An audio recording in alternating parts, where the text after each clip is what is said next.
नमस्कार मित्रांनो. आज मी तुम्हाला सलीम नावाच्या एका वाचक मित्राने पाठवलेली कथा सांगणार आहे. आता ही कथा मी त्यांच्या शब्दामध्ये तुमच्यासमोर सादर करत आहे.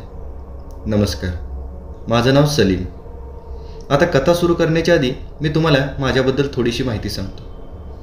आमचा घरचा बांगड्याचा व्यवसाय आहे, म्हणजे आमचं बांगड्याचं दुकान पण आहे. त्याचबरोबर माझा जो मोठा भाऊ आहे इक्बाल, तो घरोघरी जाऊन बांगड्याची विक्री करतो. म्हणजे जसं की सणावाराचे दिवस असतात, म्हणजे संक्रांत आली किंवा दुसरा कुठला सण आला तर त्यावेळी बायकांना बांगड्या या भराव्याच लागतात. आणि त्यावेळी माझा भाऊ इक्बाल हा आमच्या आसपासच्या 2-3 गावामध्ये गाडीवर बांगड्या घेऊन जायचा आणि प्रत्येक घरोघरी जाऊन त्या बांगड्याची विक्री करायचा. पण आता 2-3 महिन्यापूर्वीच माझ्या भावासोबत एक वाईट घटना घडली. एका छोट्याशा अपघातामध्ये त्याचा एक पाय निकामी झाला. त्याच्यामुळे तो आता गावोगावी जाऊन बांगड्या विकू शकत नव्हता. आत्ता तो थोडासा बरा झाल्यानंतर दुकानातच बसून व्यवसाय करायला लागला होता.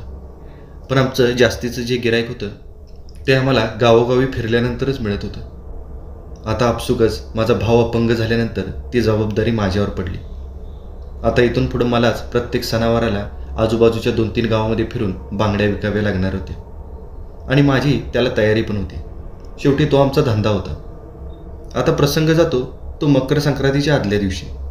जसं की तुम्हाला माहितीच आहे की हिंदू संस्कृतीमध्ये मकर संक्रांतीसाठी सगळ्या बायका बांगड्या वगैरे भरतात. आणि आता मकर संक्रांतीच्या आदल्या दिवशीच मला गाडीवरूनच 2-3 गावांमध्ये बांगड्याची विक्री करण्यासाठी जायचं होतं. आता 2-3 गावं कव्हर करायची म्हटल्यानंतर मला घरातून लवकरच निघावं लागणार होतं. दुपारचं जेवण पण मी माझ्यासोबतच घेतलेलं होतं.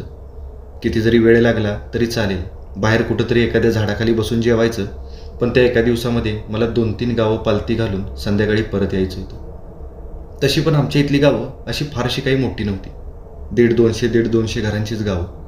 एखाद्या वस्तीच्या मध्येच एखाद्या कुठल्या तरी घरी बसायचं आणि तिथं सगळ्या बायका गोळा करायच्या, असा माझ्या डोक्यात एक विचार होता. आणि मी त्याच पद्धतीनं काम करायचा असा विचार करून सकाळी लवकर जेवण वगैरे करून घरातून बाहेर पडलो. त्यानंतर मी प्रत्येक गावात जायचो. एखाद्या मोठ्या वस्तीमधल्या एखाद्या घरी थांबायचो आणि जसा मी विचार केला होता तशा सगळ्या बायका तिथं गोळा व्हायला लागल्या. दुपारच्या जेवणापर्यंत एक गाव पूर्ण झालं. त्यानंतर मी त्या 2 गावांच्या मध्येच असणाऱ्या शिवेजवळ एका गर्द हिरव्यागार झाडाजवळ थांबलो. तिथं विहीर पण होती. जेवण करण्यासाठी चांगली जागा होती. तिथंच मी जेवण वगैरे केलं आणि एक अर्धा तास माझं अंग टाकलं. दिवसभर बसून असल्यामुळं माझी कंबर जरा दुखायला लागलेली होती. आणि अर्धा तास पडल्यानंतर मला थोडंसं बरं वाटायला लागलं. एक अर्ध्याच तासाची विश्रांती घेतल्यानंतर मी पुन्हा पुढच्या प्रवासाला लागलो. माझी गाडी स्टार्ट केली आणि मी पुढच्या गावचा रस्ता कापायला लागलो. ते गाव थोडंसं मोठं होतं आणि जसा मी विचार केला होता तसा माझा त्या गावामध्येच भरपूर वेळ गेला. संध्याकाळी 7-7:30 वाजले तरी बायकांचं बांगड्या भरणं चालूच होतं. तसा धंदा चांगला झाला होता, पण कामाचा लोड एवढा होता की काम संपतच नव्हतं. कसं तरी 8:30 वाजेपर्यंत मी सगळं काम संपवलं आणि त्या गावातून बाहेर पडलो. भरपूर उशीर झालेला असल्यामुळं मी जरा वेगानेच माझ्या घराकडे चाललेलो होतो. आता त्या गावापासून माझं गाव एक 4 किलोमीटरच्या अंतरावरच होतं. दोन्ही गावांच्या मध्ये तुटक का होईना पण वस्त्या होत्या. आता मी जवळजवळ एक अर्धा अंतर पुढे गेलेलो असेल. त्यावेळी मला रस्त्याच्या बाजूला एक छोटंसं घर दिसलं. त्या घराच्या बाहेर एक बाई बसलेली होती आणि मी आता त्या घरासमोरून जात असताना मला त्या घरातून त्या बाईनं हाक मारली. तसं मी गाडी थांबवली. मी त्या बाईकडे बघितलं तर ती मलाच हाक मारत होती आणि जसं मी तिच्याकडे बघितलं तसं ती इशारा करून मला तिच्या घरी बोलवायला लागली. मी घड्याळात बघितलं तर जवळजवळ 8:45 वाजले होते. खरं तर उशीर खूपच झालेला होता आणि कंटाळा पण खूप आलेला होता. माझी अजिबात थांबायची इच्छा नव्हती. पण पुन्हा मनात विचार आला की सगळ्या गावाला आपण बांगड्या भरल्या. आता एका घराने असा किती उशीर होणार आहे. आणि मी माझी गाडी वळवली आणि त्या घराच्या अंगणासमोर नेऊन लावली. त्यानंतर माझ्या त्या 2 बांगड्याच्या मोठ्या पिशव्या उचलल्या आणि त्या बाईच्या दारामध्ये नेऊन ठेवल्या. ती बाई दाराच्या बाहेर पायरीवरच बसलेली होती. पण मी जसं आता जवळून त्या बाईला बघितलं तसं मला ती बाई थोडीशी विचित्रच वाटली. तिच्या अंगावर हिरवी साडी होती. केस मोकळे सोडलेले होते. खरं तर या संध्याकाळच्या वेळी अशी केस मोकळी सोडून कोण बाई बसत असेल. पण मला त्यानं काय करायचं होतं. नाकामध्ये मोठी लाट नथ होती. कपाळावर मोठा कुंकवाचा टिळा होता. पण विशेष म्हणजे तिच्या हातामध्ये एक पण बांगडी नव्हती. आता मी तिच्यासमोर त्या बांगड्याच्या पिशव्या ठेवल्या आणि तिला म्हणालो, मावशी पटापट उरका.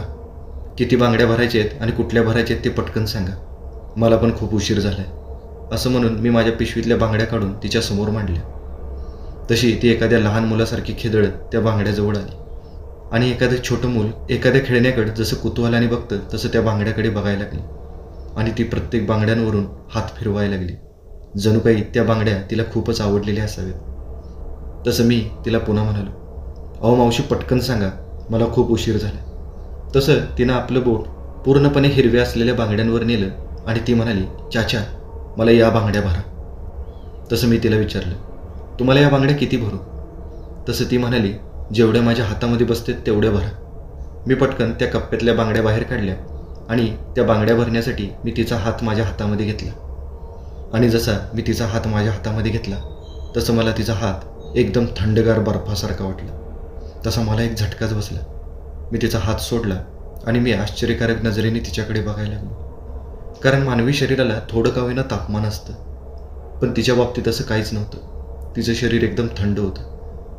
पण मला वाटलं की कदाचित ती आजारी वगैरे असेल, म्हणून मी जास्त लक्ष न देता पुन्हा तिचा हात माझ्या हातामध्ये घेतला आणि मी हळूहळू तिच्या हातामध्ये बांगड्या भरायला लागलो. आणि मी बांगड्या भरत असताना ती अचानक तोंडाने काहीतरी गाणं गुणगुणायला लागली.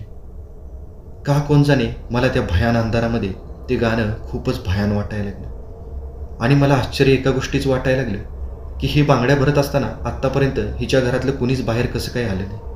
आणि मी सहज विचारायचं म्हणून मी तिला विचारलं, घरामध्ये दुसरं कुणी नाही का? तसं तिनं मानेनेच नकारार्थी मान हलवली.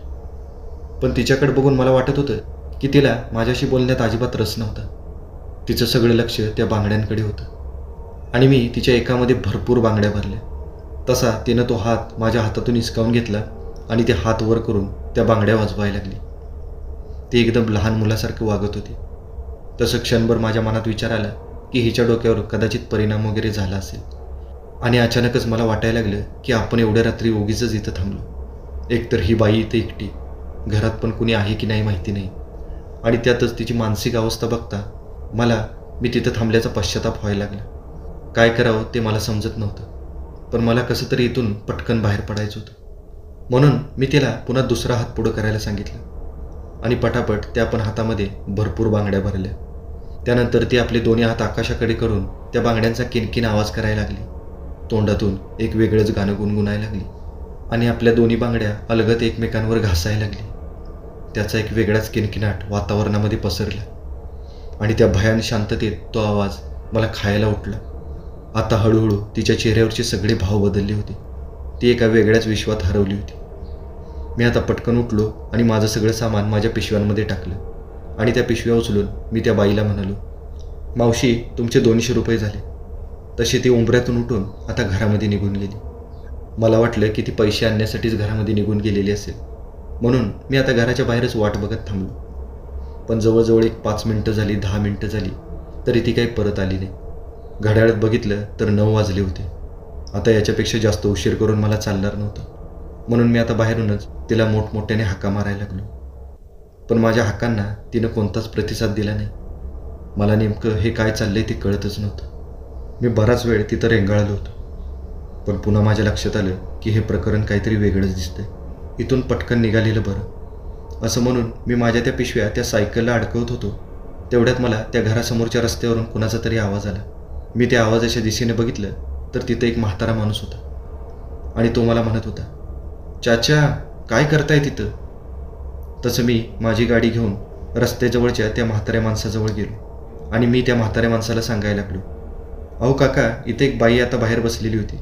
तिनं बांगड्या भरायला मला हाक मारली म्हणून मी तिला बांगड्या भरल्या आणि पैसे आणायला सांगितल्यावर ती आत गेली, ती परत आलीच नाही. आता मी जसं या गोष्टी त्या काकांना सांगत होतो तसं त्या काकांच्या चेहऱ्यावर मला एक वेगळीच भीती दिसायला लागली. त्यांचा चेहरा भीतीने एकदम काळा ठिक्कर पडला आणि माझं बोलणं संपल्या तो म्हातारा मला म्हणाला, चाचा काय सांगताय तुम्ही? अहो या घरामध्ये तर कुणीच राहत नाही. तसं मला एक आश्चर्याचा धक्काच बसला आणि मी त्या म्हाताऱ्याला म्हणालो, अहो काका, मी माझ्या डोळ्यांनी ते बाईला बघितलंय. तिला मी माझ्या हातांनी बांगड्या भरल्यात. थोडीशी विचित्र वाटत होती, पण मी म्हणलं सणासुदीचे दिवस आहेत, कशाला ते एकटीला तरी नाट लावायचा, म्हणून मी एवढ्या रात्रीसुद्धा तिला बांगड्या भरायसाठी गेलो. तसा तो म्हातारा मला सांगायला लागला, अहो चाचा, मी गेली कित्येक वर्षे इथंच राहतो अहो, या घरामध्ये आता कुणीही राहत नाही. पहिलं त्या घरामध्ये एक कुटुंब राहत होतं. त्यावेळी तिथं सोना नावाची एक बाई राहत होती. थोडीशी भोळवट किंवा वेडीच म्हणा हवी तर. तिचा नवरा एक दिवशी तिला वैतागून तिला घटस्फोट देऊन मुलं घेऊन शहरामध्ये निघून गेला. त्यानंतर ती इथं बरेच दिवस एकटी राहत होती आणि पुन्हा एक दिवशी तिनं आत्महत्या केली. तेव्हापासून इथं कुणीच राहत नाही. पण बऱ्याच वेळा आम्हाला त्या घरातून तिचा रडलेला ओरडलेला आवाज येतो. कधी कधी अमावस्येच्या पौर्णिमेच्या रात्री ती आम्हाला तिच्या घराच्या आसपास भटकताना पण दिसते. तिचा आत्मा अजून पण त्या घरामध्येच अडकला. आता तो म्हातारा हे सगळं सांगत असताना मात्र माझ्या अंगावर सरसरून काटा आला. माझ्या पायाखालची जमीनच सरकली आणि माझ्या लक्षात आलं की आज माझा सामना एका आत्म्याशी झालेला होता. पण जमेची बाजू एवढीच होती की तिनं मला काही क्षती पोचवलेली नव्हती. मी भीतीने एकदम सुन्न झालेलो होतो. बराच वेळ मला काहीच कळत नव्हतं. त्यानंतर त्या म्हाताऱ्याच्या बोलण्यानं मी पुन्हा भानावर आलो. तो म्हातारा पुन्हा मला म्हणाला, चाचा पटकन घरी निघून जा. खूप अंधार झालाय, आता कुठंच थांबू नका. तसा मी काही न बोलता माझी गाडी स्टार्ट करून तिथून निघालो. घरी पोचेपर्यंत माझ्या मनात त्या बाईचेच विचार होते आणि त्या दिवशी मी एवढा घाबरलो होतो की त्यानंतर 1-2 दिवस मला चांगलाच ताप भरला होता. थोड्याच दिवसात मी बरा पण झालो. पण त्यानंतर मात्र कोणत्याही सणासुदीला बांगड्या भरायला जायचं म्हणलं की मला तो प्रसंग आठवल्याशिवाय राहत नाही. आणि मी आता कधी कोणत्याही सणावारासाठी त्या रस्त्याने पुढं चाललेलो असलो की मी आवर्जून तिथं तिच्या आवडीच्या त्या हिरव्या बांगड्या ठेवतो. पण आज जरी मकर संक्रांतीच्या आदल्या दिवशी घडलेला तो प्रसंग मला आठवला तरी माझ्या अंगावर शहारा आल्याशिवाय राहत नाही.